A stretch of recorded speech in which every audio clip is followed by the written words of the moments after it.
January 17, 1943. New Guinea airspace, 14,000 feet. The air smelled of engine oil and sweat. Major Richard Ira Bong tightened his grip on the control yoke of his P-38 Lightning, eyes scanning the tropical clouds below for the telltale glint of enemy wings.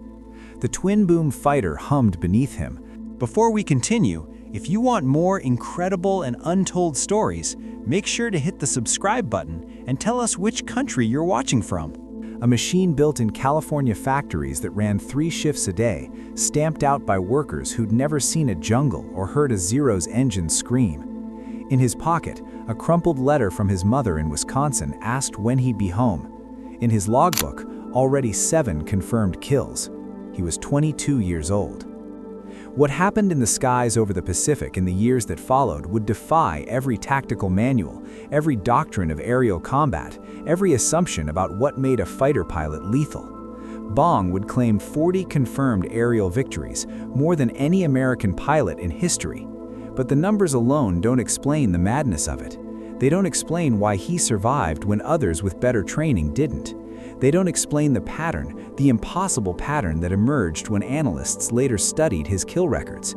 Something about the way America built its planes, trained its pilots, and flooded the Pacific with resources had created conditions for a kind of aerial dominance that seemed, to the enemy, like witchcraft. This is the story of how one man's crazy kill record wasn't just about skill. It was about a nation that had learned to turn factories into arsenals and farm boys into predators. In 1941, when Japan's carrier aircraft struck Pearl Harbor, their pilots were among the most experienced combat aviators in the world. Many had flown over China for years, honing skills in real combat that American pilots could only practice in mock dogfights over Texas deserts. The Zero fighter was light, maneuverable, could turn inside anything the Americans flew. Japanese doctrine emphasized the samurai spirit, the idea that superior will and warrior discipline could overcome material disadvantage. Their aces, men like Saburo Sakai and Hiroyoshi Nishizawa, racked up kills with a cold efficiency that made them legends. They expected the Americans to be soft. Rich, yes, everyone knew America had factories and oil fields, but soft, undisciplined, the kind of enemy that would break when the fighting got hard. Richard Bong, raised on a dairy farm in Poplar, Wisconsin, was exactly the kind of pilot they expected to chew up.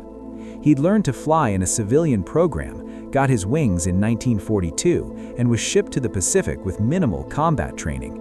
His first commanding officer in the 5th Air Force nearly grounded him for buzzing a house in San Francisco, showing off for a girl by flying loops around her home at rooftop level. He was reckless, cocky, the kind of pilot who'd get himself killed in the first week. Instead, he became a nightmare. The P-38 Lightning was an unusual machine, twin-engined, twin-boomed, with a central nacelle that housed the pilot and all 4 .5 caliber machine guns, plus a 20mm cannon. It was fast, over 400 miles per hour in level flight, but heavy. It couldn't turn with a Zero. In a traditional dogfight, the kind taught in training manuals, the Zero should have won every time. But Bong didn't dogfight. He developed a tactic that seemed insane to his fellow pilots, the high-speed slashing attack. He'd spot an enemy formation from above, sometimes miles above, then dive at full throttle, building speed until the Lightning was screaming through 450, 475, 500 miles per hour. At that speed, the airframe shuddered and the controls stiffened, but the twin Allison engines kept pulling. He'd close to point-blank range, sometimes within 300 feet, hold fire until he could see the rivets on the enemy plane, then unleash a 2-second burst from all 5 guns. 400 rounds of .50 cal and high-explosive 20mm shells converging on a single point. Then he'd blow past, using his speed to zoom back up to altitude before the enemy could react. He never stayed to turn, never got into a slow-speed turning fight where the Zero's agility could kill him. It was hit and run elevated to an art form, and it only worked because of speed that came from American engineering and the superchargers built into those Allison engines, speed that Japanese planes, optimized for maneuverability at the cost of armor and power, couldn't match. His fifth kill came on December 27, 1942, over Buna, a Japanese bomber formation, lumbering and low. He dove from 20,000 feet, fired a 3-second burst that set the lead bomber's wing on fire, pulled up, circled once, dove again, killed the wingman. 2 bombers in under a minute. His flight leader, watching from a distance, radioed, "Bong, you're gonna get yourself killed flying like that." He got his 10th kill 6 weeks later. What the Japanese pilots experienced in those encounters was a kind of psychological terror that data alone can't capture. Imagine you're flying in formation, scanning the sky for threats. Your aircraft is nimble, proven in combat. You trust your training, your comrades. Then, without warning, something impossibly fast materializes out of the sun, closes the distance in seconds, too fast to evade, and your wingman explodes in a spray of metal and fire. Before you can turn, before you can even process what happened, the attacker is gone, already 2 miles away and climbing back into the clouds. You never had a chance to fight back. You were prey. This wasn't combat, it was extermination. Japanese after-action reports from 1943 and 1944 show a recurring theme: confusion about American fighter tactics. They noted that U.S. pilots seemed to avoid traditional dogfights, that they attacked from unexpected angles, that they broke off engagements instead of pressing them. What looked like cowardice was actually doctrine enabled by technological superiority. The P-38, the P-47, the P-51, all of them were heavier, faster, could climb higher than the Zero. American pilots were trained to exploit those advantages. Never turn with the Zero. Always keep your speed. Use altitude as a weapon. Bong mastered this before most pilots even understood it. By mid-1943, he was being compared to Eddie Rickenbacker, the top American ace of World War I. By early 1944, he'd passed Rickenbacker's record of 26 kills. The press started calling him America's Ace of Aces. The War Department, recognizing the propaganda value, brought him home for war bond tours. He met Charles Lindbergh. He shook hands with factory workers in California who built the P-38s he flew. He became a symbol, the farm boy who'd become a predator, the living embodiment of American air superiority. But here's the thing they didn't put in the newsreels. Bong survived because he cheated. Not in the dishonorable sense, but in the sense that he fought with advantages the enemy couldn't counter. He had better planes, better fuel, better radios, better intelligence. He had ground crews who could patch up his Lightning and have it flying again within hours. He had an industrial base that could replace every plane lost, train every pilot killed, and keep the supply lines flowing across 7,000 miles of ocean. When his P-38 took damage, and it did multiple times, he limped back to base, got a new plane, and was back in the air the next day. When Japanese aces got shot down over the Pacific, they drowned. When their planes were damaged, there were no spare parts. When their experienced pilots died, there was no deep reserve of trained replacements. This was the hidden truth of Bong's kill record. It wasn't just about individual skill, it was about sustainability. America could afford to keep him in the fight. Japan couldn't afford to keep its aces alive. There's a moment in the spring of 1944 that captures this asymmetry perfectly. April 12th, over Hollandia, New Guinea. Bong and his squadron jumped a formation of Japanese fighters escorting bombers. It should have been a fair fight. Numbers were roughly even, but the Japanese pilots were a mix of veterans and barely trained replacements. Fuel shortages meant they couldn't train new pilots adequately. The veterans were exhausted, flying mission after mission without rest because there was no one to replace them. Some of the Zeros had mechanical issues that ground crews, lacking parts, couldn't fully repair. Bong's squadron, by contrast, was rested, well-fed, flying aircraft fresh from depot maintenance. They had full ammunition loads. They had long-range drop tanks that let them patrol for hours. They had radar warning from ground stations that told them exactly where the enemy was before the fight even started. The battle lasted 11 minutes. Bong got 2 kills. His squadron got 8 more. 1 American plane was damaged. The pilot landed safely. Every Japanese plane that went down took its pilot with it. No rescue aircraft, no infrastructure for recovery. The ocean swallowed them. This happened over and over. By late 1944, the kill ratios in the Pacific had become grotesque. American pilots were claiming 5, 6, 7 enemy aircraft for every U.S. plane lost. It wasn't because American pilots were inherently better. It was because they were backed by a system that could absorb losses and keep fighting. The Japanese were bleeding out. The symbolic object in Bong's story isn't a gun or a medal. It's the logbook. Every pilot kept a logbook, a record of flight hours, missions, kills. But Bong's logbook, preserved now in the Smithsonian, tells a story about abundance that goes beyond numbers. The pages are clean, orderly, printed on good paper.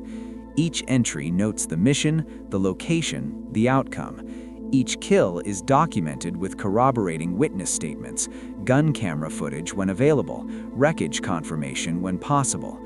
The U.S. military was obsessive with verification. They wanted records that would stand up to scrutiny. Compare this to Japanese records from the same period. Many were destroyed in bombing raids. Others were never completed because the pilots who flew the missions didn't come back, and there was no one to document what happened. Late-war Japanese kill claims became wildly inflated, pilots claiming dozens of victories that couldn't be verified because verification required resources and time that the collapsing empire didn't have. The logbook represents a fundamental difference in how the two nations fought the war. For America, the war was a problem to be solved with organization, record-keeping, mass production. For Japan, it was an existential struggle where documentation became a luxury they couldn't afford. Bong's 40th and final kill came on December 17, 1944. He was officially rotated home after that, too valuable as a symbol to risk losing. The military didn't want another headline about the ace of aces getting shot down. He spent the final months of the war as a test pilot, evaluating new aircraft. On August 6, 1945, the same day the atomic bomb fell on Hiroshima, he died in a freak accident when a P-80 jet he was testing suffered engine failure on takeoff and crashed in California. He was 24 years old. Here's what the records don't fully convey: the psychological weight of what Bong and pilots like him did to enemy morale. By 1945, surviving Japanese pilots reported feelings of hopelessness when American fighters appeared. They knew they were outmatched. They knew their planes were inferior, their fuel limited, their chances of survival slim. Some kept fighting out of duty, others because surrender wasn't an option in their culture. But the confidence that had defined Japanese naval aviation in 1941 was gone. It had been bled away in 1,000 engagements where American planes came in too fast, hit too hard, and disappeared before retaliation was possible. Bong's 40 kills were just a fraction of the total. U.S. pilots claimed over 15,000 aerial victories in the Pacific theater, but his record stood as proof of something the enemy had underestimated: America's ability to scale its advantages. One ace with 40 kills was impressive. A system that could produce hundreds of skilled pilots, thousands of high-performance aircraft, and sustain operations across an entire ocean? That was terrifying. The war in the Pacific was decided by many factors: industrial capacity, logistics, intelligence, the atomic bomb. But in the cockpit-level struggle for air superiority, it was decided by pilots like Bong, who learned to weaponize speed and exploit the material advantages their nation gave them. The crazy kill record wasn't crazy at all. It was the logical outcome of a war fought by a nation that could afford to keep its best warriors alive and in the fight. There's a photograph taken in late 1944, shortly before Bong came home. He's standing in front of his P-38, the nose decorated with small Japanese flags, one for each kill. He looks tired. His flight suit is stained with sweat and hydraulic fluid. Behind him, ground crew members are already working on the plane, patching bullet holes, refueling, reloading ammunition. In 6 hours, it will be ready to fly again. In 6 hours, someone else will take it up, maybe add another flag to the tally. The photo captures the essence of American air power in World War II, not the lone hero, but the system behind the hero. The factories in Los Angeles building engines, the refineries in Texas pumping aviation fuel, the training schools in Arizona turning farm boys into fighter pilots, the logistics network stretching across the Pacific, keeping everything supplied. Bong was the tip of the spear, but the spear was forged by millions of hands he'd never meet. This is why his record seemed crazy to the enemy. It wasn't one man, it was a nation that had learned to turn its wealth into warfare, its industrial might into aerial dominance, its democratic system into a machine that could mobilize total resources and sustain them indefinitely. The Japanese fought with discipline and courage and warrior spirit. The Americans fought with assembly lines and spreadsheets and redundant supply chains. In the end, the assembly lines won. Today, Richard Bong's name is attached to an Air Force base in Wisconsin, a bridge in Minnesota, a memorial park in his hometown. School children learn about the Ace of Aces in history class. His P-38 Lightning hangs in museums, preserved behind velvet ropes. The 40 kill markers are still visible on the restored fuselage. But the deeper lesson, the one that military historians spend careers studying, isn't about individual heroism. It's about the system that makes heroism possible, and more importantly, survivable. The Germans had aces with higher kill counts than Bong. Erich Hartmann claimed 352 victories on the Eastern Front, but those aces flew until they were killed or the war ended, because Germany couldn't afford to pull them from combat. America rotated Bong home, preserving the symbol, because it could. That capacity to protect your best, to absorb losses, to keep fighting even when individual battles go wrong, that's what separates sustainable military power from the kind that burns bright and collapses. Bong's crazy kill record was achieved because he flew in a war where America had already won the most important battle, the battle of industrial output, of logistics, of creating a system that could keep him fueled, armed, repaired, and in the fight longer than the enemy could sustain their own aces. He was one man, but behind him was the full weight of a nation at war, its factories running day and night, its fields producing surplus food, its schools training replacement pilots, its researchers developing better engines and guns and tactics. He was the visible edge of an invisible avalanche. And when he dove out of the sun at 500 miles per hour, when his guns lit up and another enemy plane fell burning into the Pacific, he wasn't just a pilot scoring a kill. He was the manifestation of American abundance, democracy's answer to the warrior code, the proof that in modern war, the nation with the most resources and the best system for using them would prevail. 40 kills. 40 times the enemy looked up and saw something they couldn't match, couldn't evade, couldn't stop. 40 times the pattern repeated: speed, firepower, survival, return, repeat. That's not crazy. That's inevitable. That's what happens when a farm boy from Wisconsin gets handed the keys to a flying arsenal and an entire nation's industrial might keeps the arsenal loaded.